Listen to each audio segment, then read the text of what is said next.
நான் C. Joseph Vijay எனும் நான்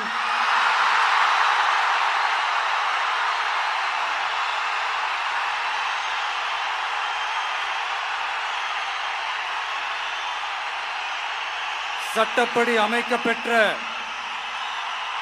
இந்திய அரசியல் அமைப்பின்பால் உண்மையான நம்பிக்கையும் மாறா பற்றும் கொண்டிருப்பேன் என்றும் இந்திய நாட்டின் ஒப்பில்லாத முழு முதல் ஆட்சியையும் ஒருமையையும் நிலை நிறுத்துவேன் என்றும் தமிழ்நாட்டு அரசின் முதலமைச்சராக உண்மையாகவும் உளச்சான்றின்படியும் என் கடமைகளை நிறைவேற்றுவேன் என்றும்